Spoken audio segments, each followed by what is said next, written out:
Sobat Antara Sabda yang terkasih, kita jumpa lagi hari ini Selasa 6 Desember 2022.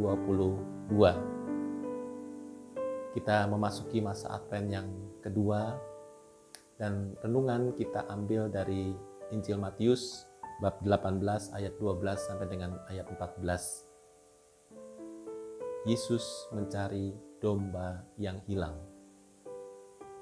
Sahabat Antara Sabda yang terkasih, pada prinsipnya Allah tidak ingin satu orang pun dari antara kita itu hilang.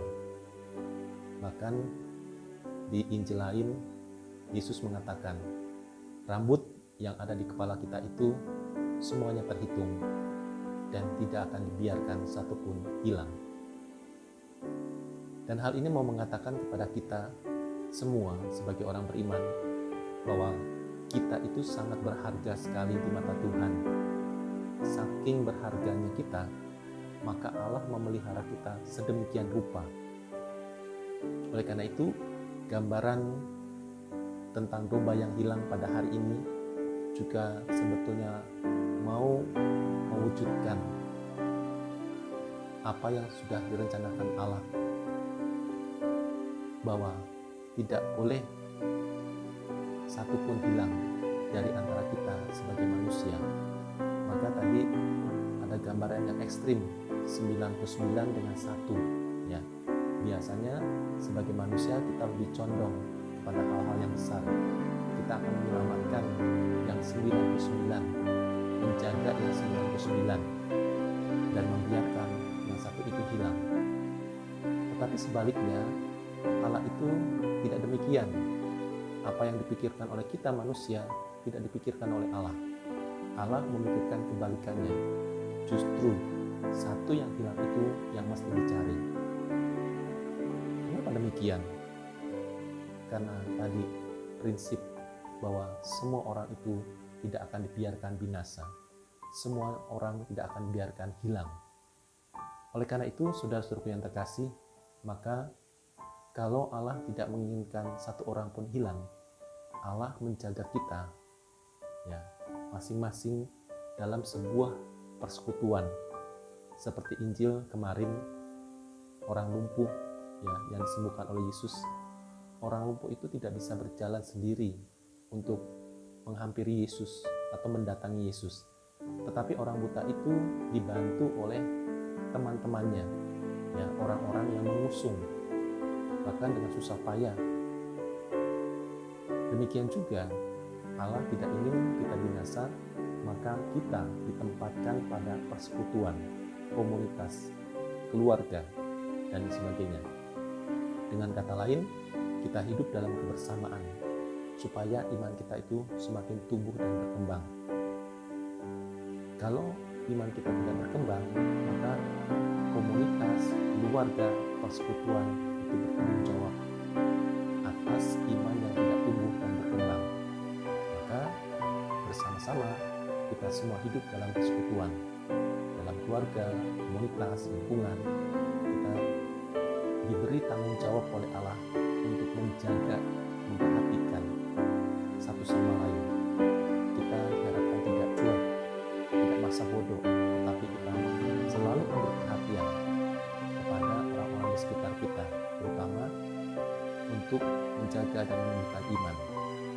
Tentu berbeda dengan istilah yang sekarang ini berkembang, kepo ya. Kepo itu berarti mau tahu urusan orang lain tetapi tidak mau mengatasi persoalan-persoalan yang ada. Lebih pada ngerumpi ya, membicarakan orang lain tetapi tidak mau ambil bagian dalam kesusahan orang lain.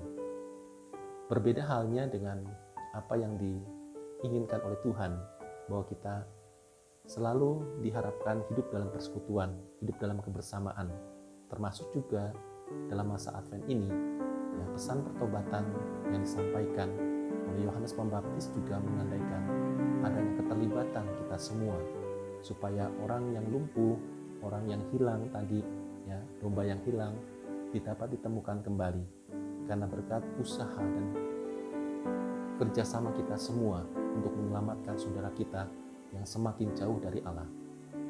maka itu menjadi tugas kita sebagai orang beriman. Sahabat Lentera Sabda yang terkasih, maka tugas itu juga kita emban di dalam keluarga kita masing-masing. Bagaimana kita saling memperhatikan satu sama lain, anggota keluarga kita. Kita tidak membiarkan mereka lepas begitu saja. Saya beri contoh misalnya soal perkawinan. Ketika misalnya anak-anak kita sudah dewasa, lalu mereka mempunyai atau mendapatkan jodoh yang tidak seiman, lalu mereka datang kepada kita sebagai orang tua dan mengatakan mereka itu akan menikah dan akan meninggalkan iman. Apa yang kita lakukan?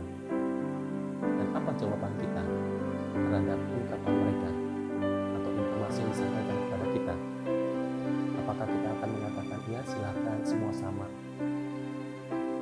Atau kita datar-datar saja,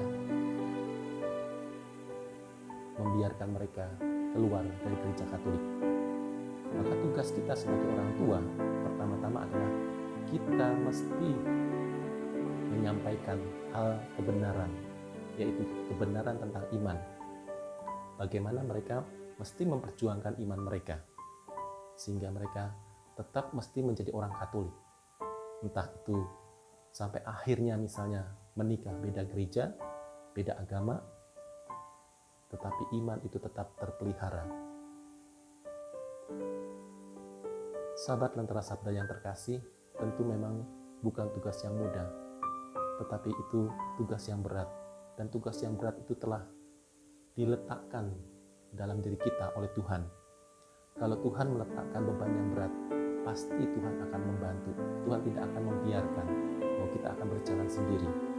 Oleh karena itu, kita diharapkan terus bersatu dengan Kristus, supaya kita mendapatkan kekuatan, keteguhan iman, dan kita memperoleh jalan-jalan yang ditunjukkan oleh Tuhan, supaya kita dapat menyelamatkan siapapun di antara kita yang hilang, dalam tanda petik, meninggalkan gereja, meninggalkan iman, atau masih menjadi orang Katolik tetapi tidak aktif. Nafas, misa, merayakan Ekaristi itu hanya setahun 2 kali, Paskah dengan Natal saja. Nah, itulah orang-orang yang hilang, orang-orang yang lumpuh tadi. Maka kita diberi tugas oleh Allah untuk membantu mereka kembali sehat, kembali bisa berjalan, kembali bisa bertemu dengan Tuhan. Maka masa ini menjadi kesempatan kita untuk selalu memohon dan berserah diri supaya kita dimampukan untuk menjadi saksi-saksi Kristus dan untuk dapat mewujudkan tanggung jawab kita terhadap tugas yang diberikan Tuhan menyelamatkan saudara-saudara kita. Tuhan memberkati.